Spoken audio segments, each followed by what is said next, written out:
very good afternoon to all of you. Myself, Jayanta Narayan, covering 4 or 5 organizations. Now, recently I have been taken over as a member with the technical and other streams of PNGRB, Petroleum and Natural Gas on Regulatory Board.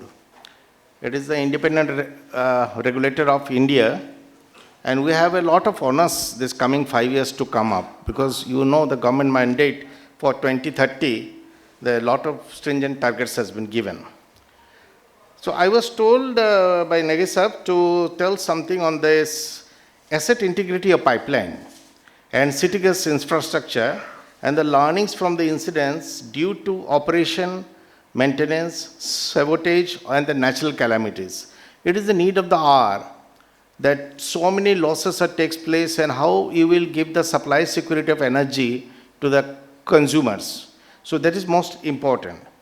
It is indeed a privilege to be a part of this conference on asset integrated pipeline and city gas infrastructure. India's downstream oil and gas sector today stands at a very crucial juncture, one defined by rapid expansion, modernization, and increasing operational complexity. The nation has developed one of the world's most extensive energy transportation networks, comprising over 25,429 kilometers of natural gas pipeline. You see the network, the figure across India. And authorized PNGRB is 34,233 kilometers. And over 9,300 kilometers and authorized 13,652 kilometers of petroleum and product pipelines. It is called PPPL. These assets form the backbone of India's energy logistics. Through successive bidding rounds, the city gas distribution CGD network now covers nearly 98% of India's population and 100% of its mainland area. Through 12 rounds of bidding, almost the India geography has already been covered by the city gas distribution, barring Andaman and the Lakshadweep areas. Serving over 1.5 crores PNG, that is called piped natural gas consumers, and operating more than 8,000 CNG stations across the country. The importance of asset integrity in the expanding energy network. Over the decades, pipeline and CGD networks have been critical to ensuring energy security, operational reliability, and transportation efficiency. However, with the expansion of networks across diverse terrains, aging infrastructure, and urbanization pressures, incident analysis and experience sharing, which Negisa just mentioned, that incident analysis and experience sharing have become vital to strengthening the culture of safety and integrity across the sector. Now let me focus on PNGRB. Being from PNGRB, PNGRB's regulatory framework for safety and integrity. To uphold standards of safety, reliability, and supply security, the Petroleum and Natural Gas Regulatory Board, PNGRB, under the PNGRB Act 2006, has notified a comprehensive set of regulations, including, number 1, technical standards and specifications, including safety standards. In short, it is called T4S, for city or local natural gas distribution network regulation, that was formed in 2008. Number 2, technical standards and specifications, including safety standards for natural gas pipeline regulation, that is in 2009. And number 3, technical standards and specification, including safety standards for petroleum and petroleum products, pipelines regulation, that formed in 2016. Now, pipelines being geographically spread and often crossing populated or environmentally sensitive areas require well-defined systems to prevent, control, mitigate emergencies such as leaks, ruptures, explosions, fires, and natural calamities. Additionally, the Emergency Response and Disaster Management Plan, right? Negisa already told, ERDMP regulations 2010 mandate preparedness to prevent, control, and mitigate emergencies such as leaks, ruptures, explosives, fires, and natural calamities, crucial given the wide geographical spread and sensitivity of the network. CGD IMS regulations, city gas distribution, Integrated Management Systems regulations establish the fundamental framework and requirements for developing and implementing an effective integrated management system with the objective is to ensure the city gas distribution entities operate as reasonable and prudent operators, maintaining the integrity of the networks while continuing to deliver natural gas safely and reliably to the consumers.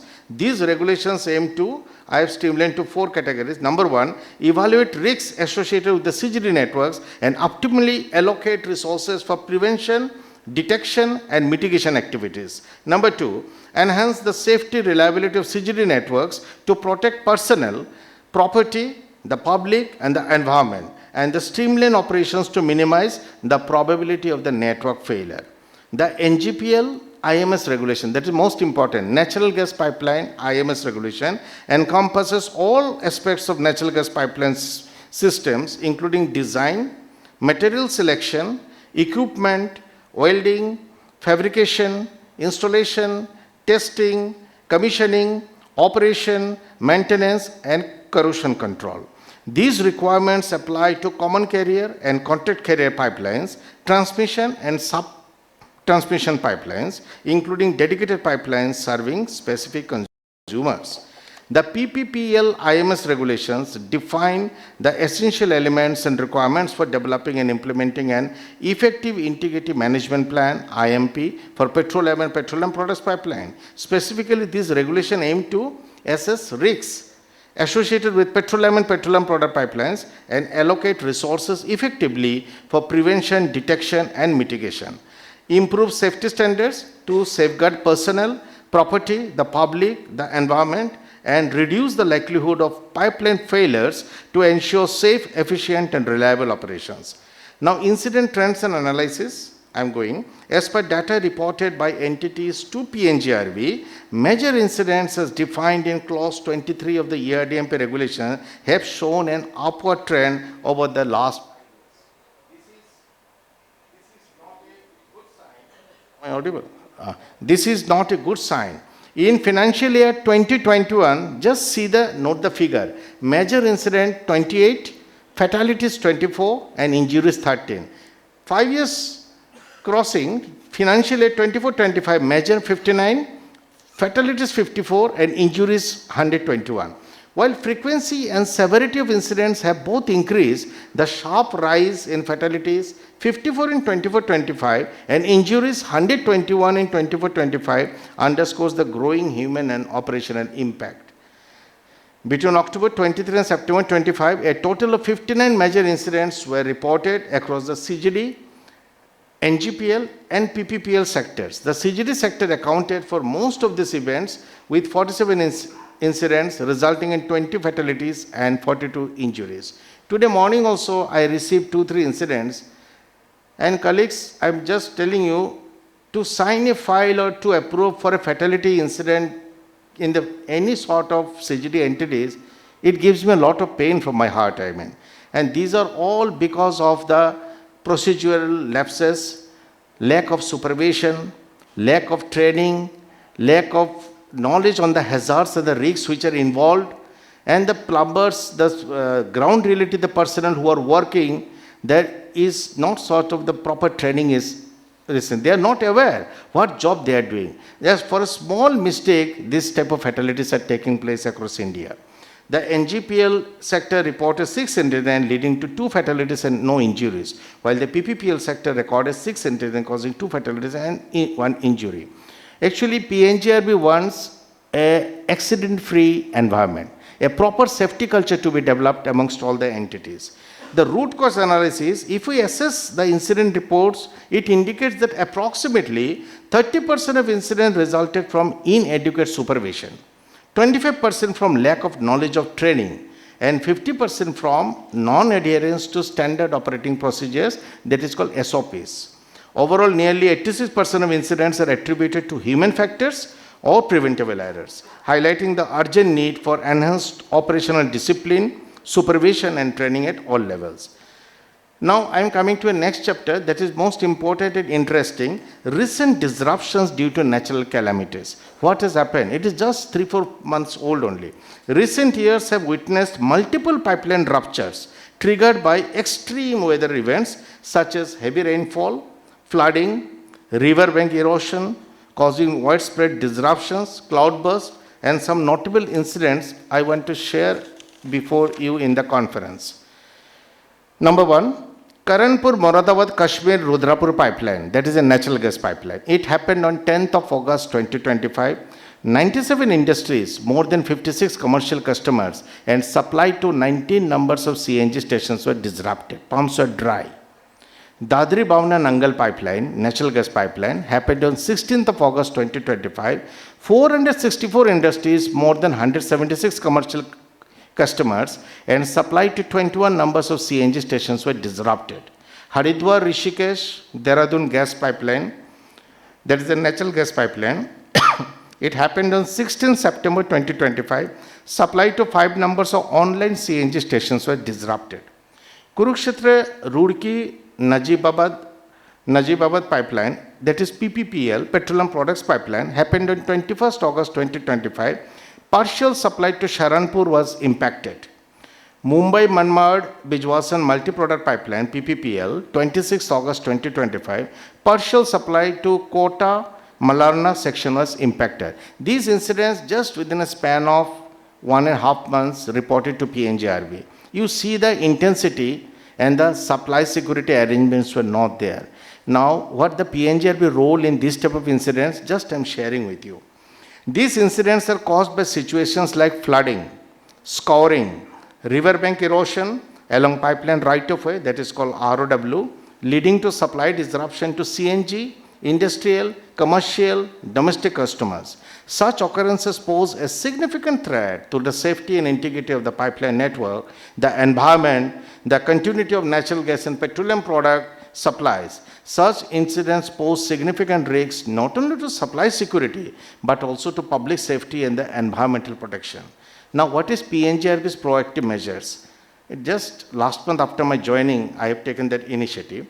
Recognizing these evolving challenges, PNGRB has constituted an high-level expert committee to undertake an expedited review of the existing technical standards and specification, including safety standard, that is T4S regulations, for all the 3 verticals, CGD, NGPL, and PPPL systems. The committee is tasked with recommending amendments focusing specifically on integrity management, resilience against natural calamities, and mitigation of damage due to external interference or sabotage.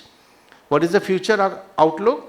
Building a resilient and safe gas infrastructure. India's natural gas sector is witnessing unprecedented growth in line with the government's vision to increase the share of gas in the energy basket from the existing 6.7% to 15% in 2030. This 5 years period journey to achieve that energy mix of 15% of gas is a very critical journey, and high responsibility and onus lies on our regulatory board and the entities as a whole. Now, there is another thing is called integration of digital technologies, such as real-time monitoring systems, predictive analysis, drone-assisted surveillance, GIS-based management, and digital twin models will be pivotal to anticipating and preventing failures. Future data-driven decision-making, advanced material technologies, and continuous capacity building will be central to improving integrated management systems, strengthening safety culture and collaboration. Beyond technology and regulation, the cornerstone of asset integrity lies in a culture of continuous learning and accountability. Documenting incidents, including near miss. Near miss is, I'm telling you, it's a very important tool. Near miss, if the entities neglect, it's like, suppose you are having a fever. Fever is not a disease, but fever is an indication that something big diseases are giving you warning. So near miss will save you from a major catastrophe, from a major fatalities or incidents. So near miss should be equally taken into importance. Sharing experiences and disseminating best practices through industry forums such as this conference will strengthen preparedness and resilience across the sector. Collaboration among whom? Regulators, operators, academia, and technology providers will enable the creation of a robust, future-ready ecosystem that prioritizes human safety, environmental protection, and operational reliability. At the conclusion, as India is moving towards a gas-based economy, maintaining asset integrity across its vast pipeline and CGD infrastructure is not merely a regulatory obligation. It is a national imperative for ensuring energy security, sustainability, and public trust, and more importantly, the safe and secure logistic infrastructure. By embedding proactive risk management, rigorous compliance, continuous training, and innovation, PNGRB and all stakeholders can together build a world-class, resilient, and safe energy infrastructure for the nation. Lastly, I conclude a quote for emphasis. Safety and sustainability are not costs, but investment in the nation's energy future. Thank you for patient hearing.